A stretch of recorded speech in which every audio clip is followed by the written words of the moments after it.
Is the Pac-12 trying to smear the Mountain West? They're not in litigation anymore. What exactly is going on here? It could make sense.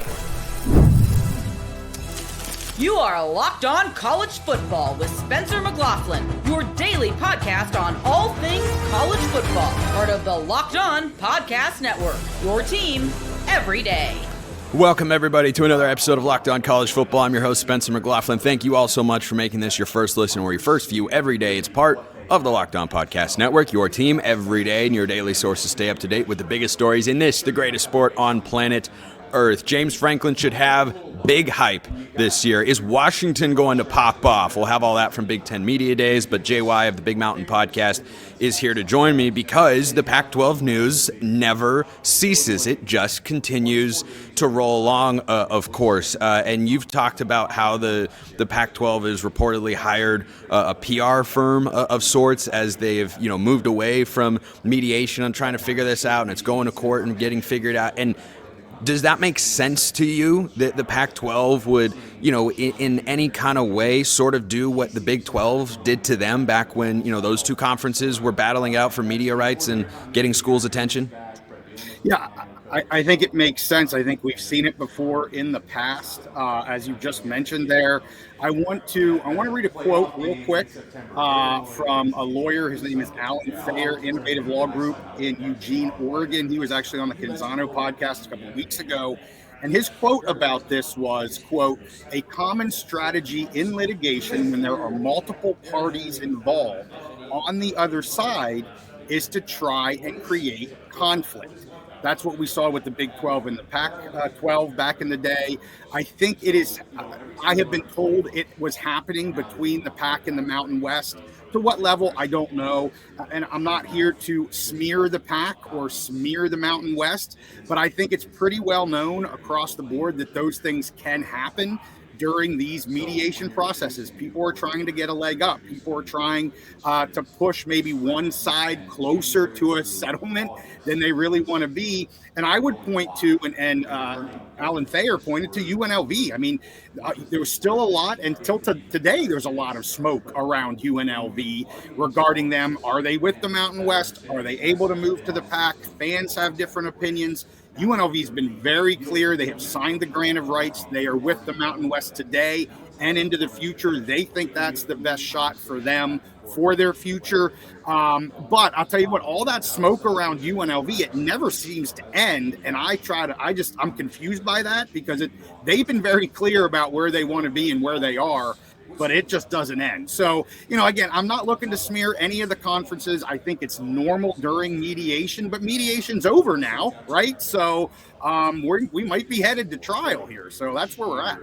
Yeah. Do you think that for the Pac-12, because I've talked about the, back and forth with UNLV and the Mountain West, and I think UNLV is making a mistake staying in the Mountain West compared to the Pac-12. I think if your long-term goal is to get in the Big 12, which I've heard could be a possibility for the Rebels or a potential goal for them, rather, I think being in the Pac-12 for the next 5 to 6 years, because it's only a 5-6 year grant of rights in the Pac-12 that runs out in the early 2030s, because I think the members of that conference know what you and I and others know is, hey, there could be a huge tectonic shift around that time, and we want to be well positioned. Well, are you more well positioned to raise your profile, which we know matters a whole heck of a lot with your football schedule in the Mountain West or in the Pac-12? It's not close to me. Now, the financial incentives the Mountain West offered UNLV, I get that.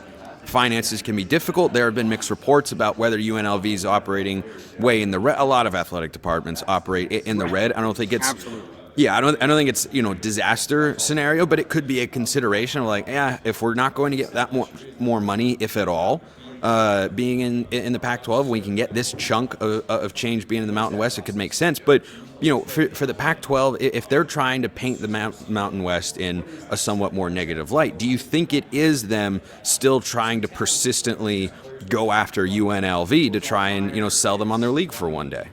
It would not surprise me that they're consistently trying to go after UNLV.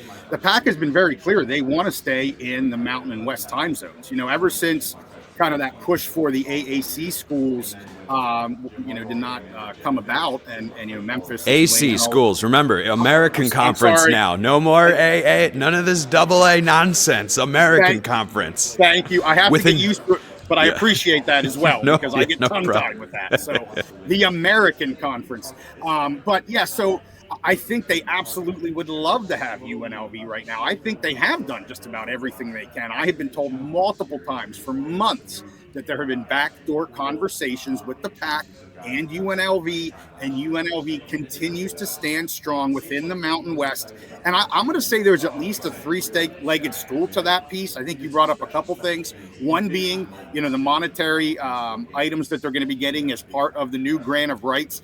I honestly think they are now the pillar of the Mountain West, and people might laugh at that.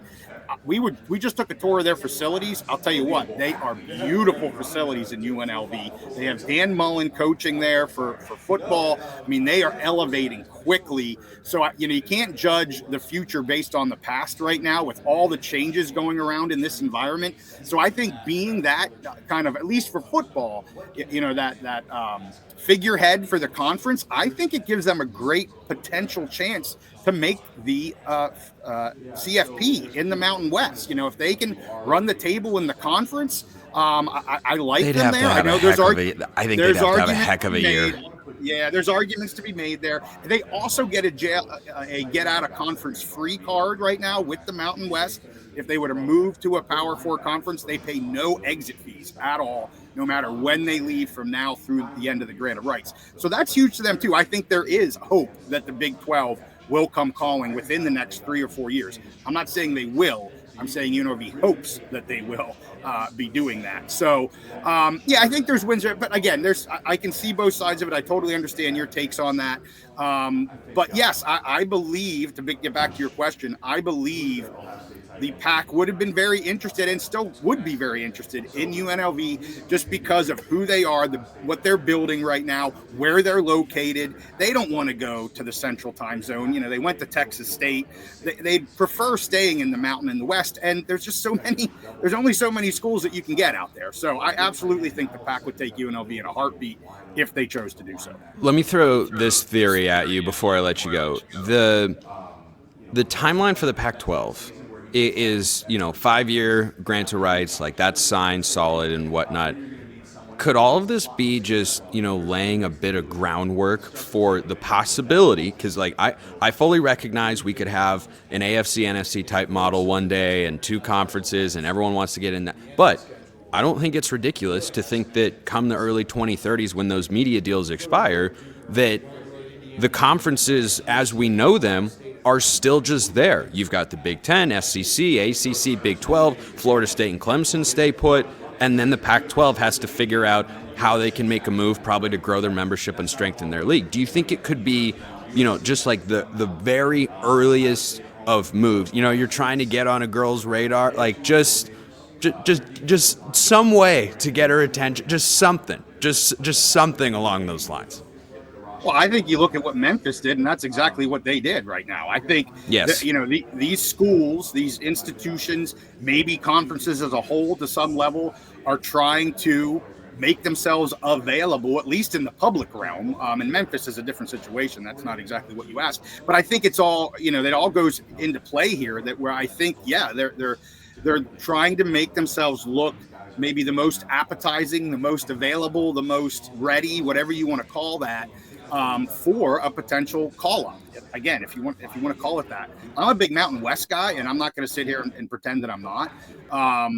But they're clear that they're a developmental league, right? Like that's what they've been for a while. They've seen members come and go. They see players come and go, and they're okay with that because that's who they are. If the Pac wants to be the true, like, we're going to take 2 of you to go to the AAC and 2 of you, or I'm sorry, the ACC. I got to say it right.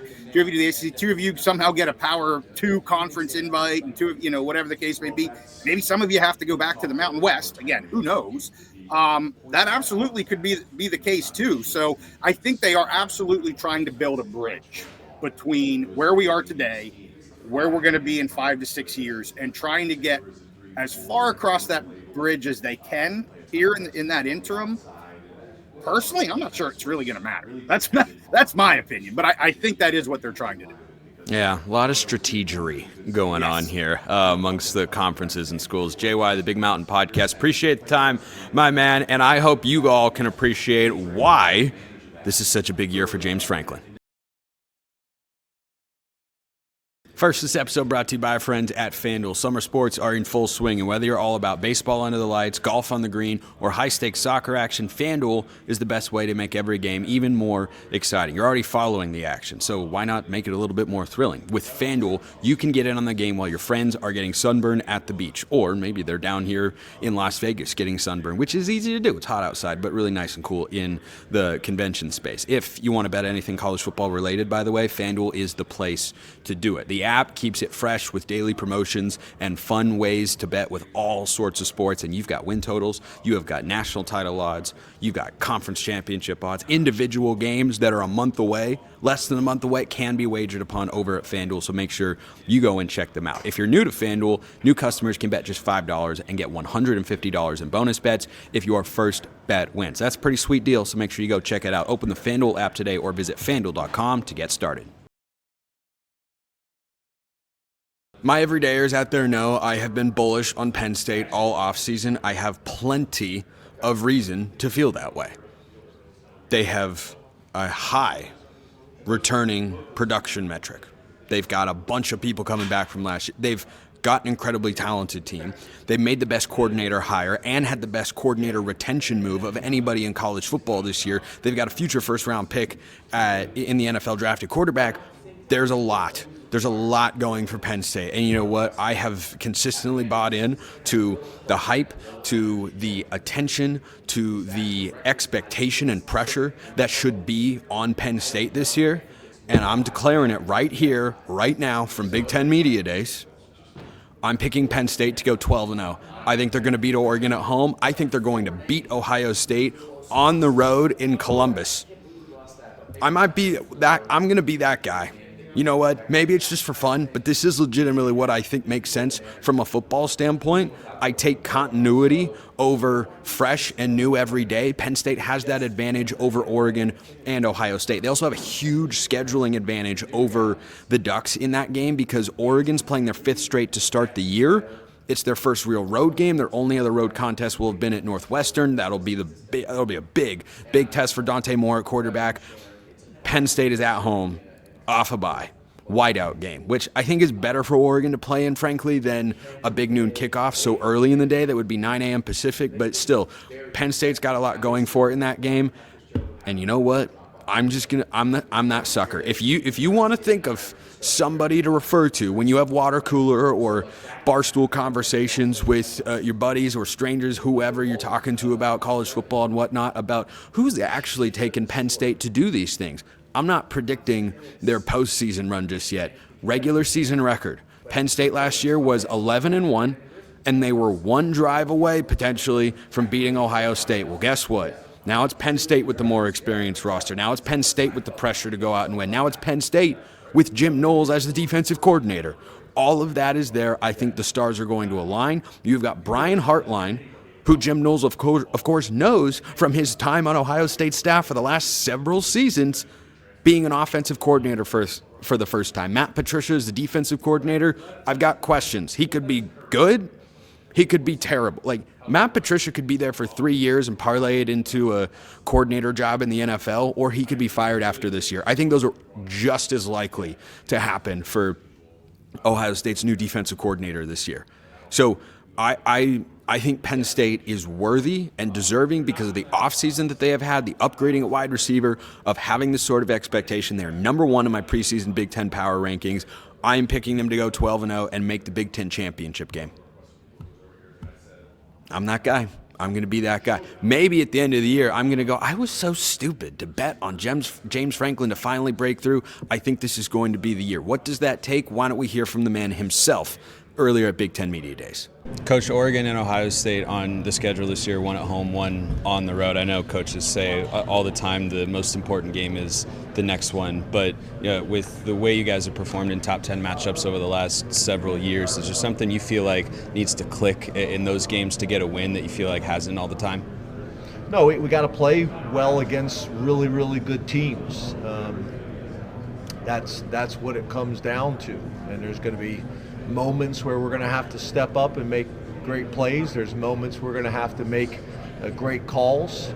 We're going to have to, handle at one of those. We're going to have to handle being on the road and dealing with the attendance in the crowd, and that will be a factor in it as well.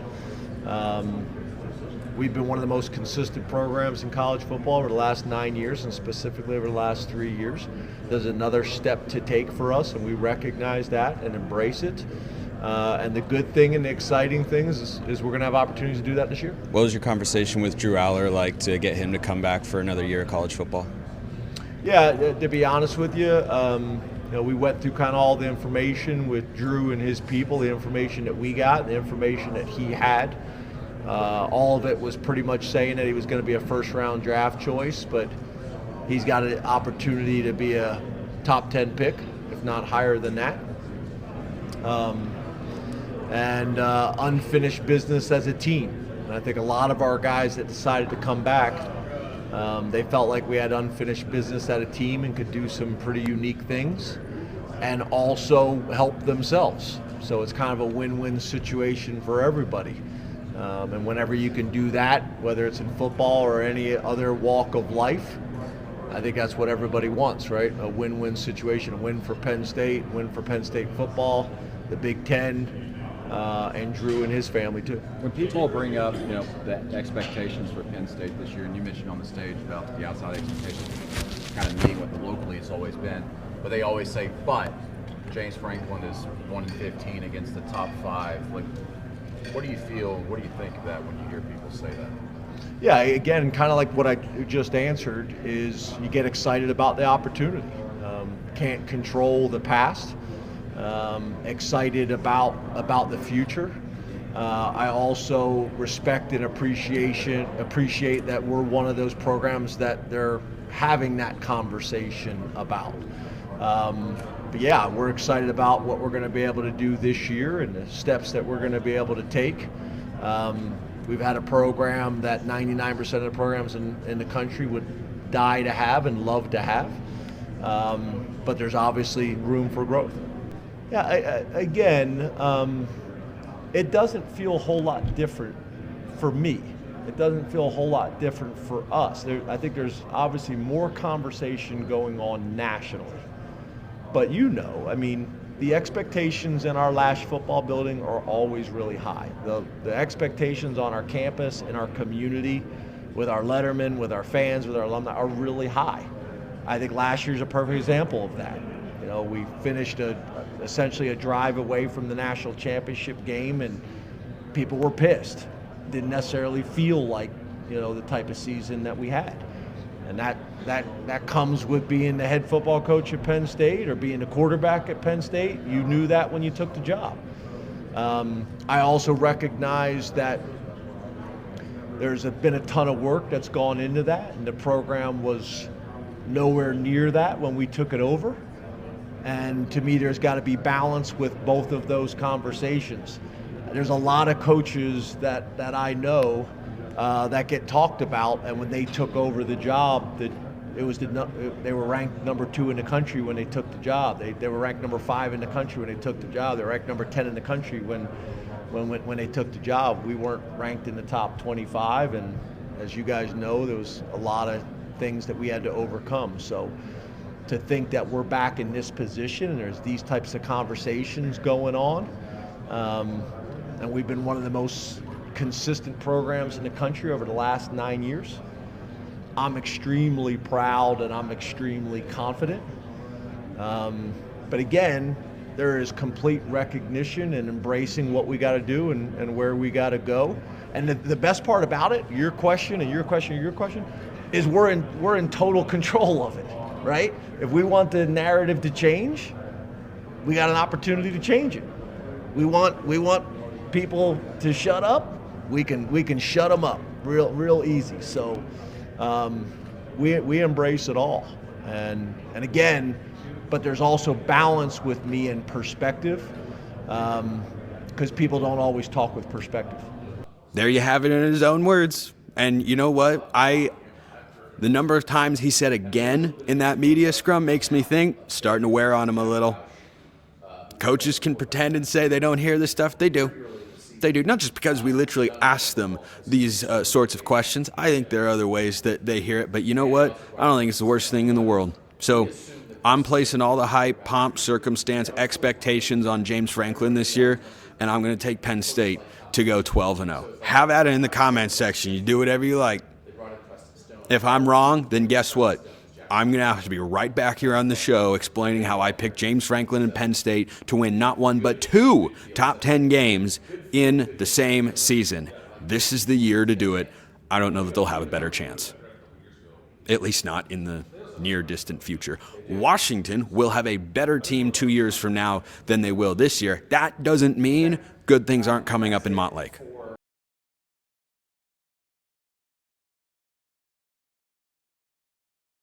Washington took the stage at Big Ten Media Days today. Roman Tomashoff of On Huskies is here. Nothing super spicy from Jedd Fisch. You know, he did express support on Twitter for Curt Cignetti, which is its own little firestorm of sorts. That you set off, by the way. I did. I did do that. I didn't know it was going to happen like that, but I'm not unhappy that it did because fun content. Let's start with that, and then we'll do Washington's record. So just really quick, do you have a big reaction to your coach going out there and saying, yeah, what Curt Cignetti said was great, even though I agree with the sentiment behind what Curt Cignetti said.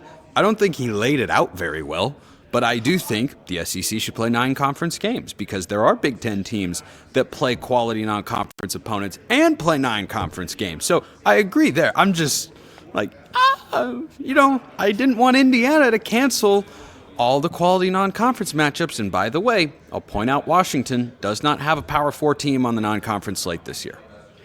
Yeah, I mean, you Washington State is in between. Is Power 4 adjacent, as Yes. you said. But no, I do agree with what Jedd Fisch said. The 9-game conference schedule is something that's very important. And Washington is, I don't want to say had trouble scheduling Power 4 conference games because there is still a series with Tennessee, a home and home. That's looming. I believe it's 28-29 or 29-30. So it's still a couple years away, but that is something that's been on Washington's schedule for a while. I still like to think back to the last time Washington was consistently in the college football playoff hunt, and Quint Kesich decided to put cupcakes down on their sidelines, which is something we don't need to go into today, but that's something that is on my mind quite frequently. But no, I do agree with where Jedd Fisch was going, where he did make a very strong stance on the Big Ten needs 4 automatic qualifiers. If there were to be further playoff expansion, Spencer, I know your feelings on that. We don't need to get into automatic qualifiers. Boo. But the 9-game conference schedule is something I certainly support. I know you do as well. And I think that when Jedd Fisch was expressing, his support for Curt Cignetti, it was more along those lines as you and I kind of talked about before the show. There are other ways that you can get that message across. I think the way Curt Cignetti did it was hilarious and certainly perfect with, just the way everything is going on in the world of college football right now. But in terms of what Washington needs to continue to stay, at the forefront of the Big Ten and in college football playoff discussions, if they take a step forward, like you and I are going to get into, I think that's something that is certainly going to be very important. I like the way that Jedd Fisch went about all that. Let's get to Washington's record because it's record prediction season here on Locked On College Football. Arguably my favorite content time of the year here on the program. So I look at Washington's schedule, and it's not. I think it's down the middle. There are some challenges. There's nothing insanely brutal. You do have Ohio State and Oregon and Illinois. Those are 3 of my top 4 Big Ten preseason power ranking teams. All of them are at home, which is a massive break. Now, I landed on 8-4 for Washington. I'll say I think 7-5 is more likely than 9-3. Their win total, according to our friends at FanDuel, is 7.5. I would stay away. I have, with all my records, I say, hey, I would be right here. Like North Carolina under 7.5 wins. I don't care what their schedule is. Give me that every day of the week and twice on Sunday. Like I love that. Ohio State is a team I think under 10.5 has some pretty solid value because they have Texas on the schedule and they have to go to Michigan. So Sure. When I look at Washington's schedule, Roman, I think, okay, I expect Washington to be better. I don't see a Big Ten title contender here. So 9-10 wins, I don't think with that level of opponent on their schedule across the board is that feasible. And here's the other thing that you have to say with Washington based on last year, man, they've got to find a way to win road games. And by the way, when I say road games, I mean any road game. Away from Husky Stadium. Any game away from Husky Stadium that Washington wins this year will be the first such event in the Jedd Fisch era. I know we're only in year 2, but that's wild. If they were to get upset, and I don't think they will because it's the first-year staff with Jimmy Rogers for Washington State, if they get upset by Wazoo on the road, Jedd Fisch will have coached 16 games without a win away from Husky Stadium. So that's one of my bigger hesitations, in addition to the trench play, which I think is better, but is starting from the bottom. And in a year or two's time, we'll be saying started from the bottom, now we here. I don't think they're quite there yet. I think it's progress. So I'll land on 8-4. I like Damon Williams. I like Jonah Coleman. I like Denzel Boston. Good trio. Like the coaching staff. Don't yet trust everything. So I land 8-4. So I'm at 9-3, and I'm really mad at myself. I was trying to work a "not like us" kind of reference in there. Didn't really find a good way to do that. So that's that's a big good. knock on Thank me. you. But it's something where I look at the schedule, and I just think it does shape up really well for Washington. I think they upset Illinois at home. That's one of my. I do too. mean, I think that's, as you said before the program, you have Illinois going 10-2 this season. So that will in some cases be considered an upset. I'm very curious to see how Washington gets to that point in the schedule where that's late October. But I look at the road matchups as a whole. You talked about Washington State. You need to win that game because as you 16 games, especially, factoring in 2 not even road games last season, 2 neutral site games. Yeah, one of them is the bowl game in El Paso, but the other one was 3 miles down the road from Husky Stadium, and he didn't find a way to win that game. So there were certainly frustrations, to say the least, when it comes to the play away from home, but the trenches certainly did take a step forward in my mind. I think that's something to consider here. Damon Williams, in and of himself, is somebody who is going to take a big step forward this season. And combined with that, what Ryan Walters is bringing defensively, I think all that is enough to say that Washington has everything they need to get over that road hump early and often. Where you look at the first 2 road games, it's Washington State, and then, it's one of the longer trips in the conference, but it's something that, in terms of what they're bringing, I think that you can certainly beat Maryland on the road as well. And then I look at the rest of this road schedule, and that's where I get to 9-3 is Michigan, Wisconsin, and UCLA. I think you have the opportunity to win 2 of those games. And I fully believe that you win one of Michigan or Wisconsin plus the UCLA game. And right there, you're at 9-3. Like, again, it's going to be really tough, and you need to prove that you can win on the road. But with all the upgrades you made, especially along the defensive line, where that was the ugliest part of so many of those road losses last year. Spencer, as you well know, as neutral arbiter of college football at That is Indiana, me. That is what they call me. That is who you are. At Indiana, at Iowa, at Penn State, at Oregon. What did all those games have in common? No, Rutgers I'm excluding from this. Rutgers was its own kind of mess, but the common theme was that Washington got pushed around. I mean, Caleb Johnson, the play that summed it up, I think, best, unfortunately, for the Huskies last year was before the half, Washington is on defense, and Iowa's just trying to run out the clock, basically. They hand it to Caleb Johnson. Oh, look, like a 40-yard run, and they kick a field goal before the half. Yep.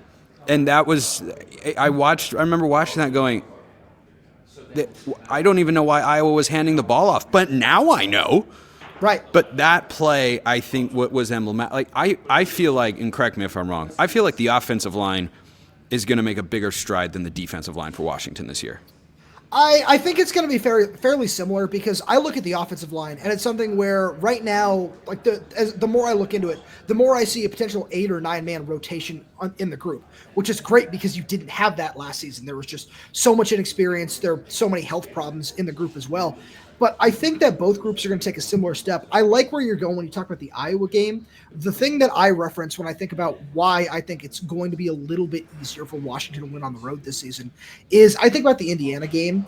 And I'm pretty sure there were 3 or 4 drives that were at least 12 plays because you couldn't get stops on third down. And they were all 3rd and 2, 3rd and 3, 3rd and 4. And Indiana could just hand the ball off and get 5-6 yards every time.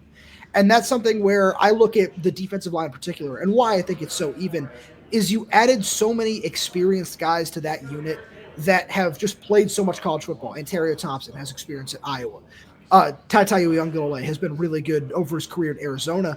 And then Simone Peppa, who's an all Pac-12 first teamer a few years ago at Utah and then has struggled with injuries since. And I look at that group right there, and I think that plus, some of the guys getting healthy that weren't available to Washington last year for one reason or another are reasons that I think both trenches are going to take a similar step forward. And I don't think either of them will be elite groups per se, but going from the bottom, as you said, Spencer, to the bottom. average to maybe half step above average, even is slightly below average would be an improvement.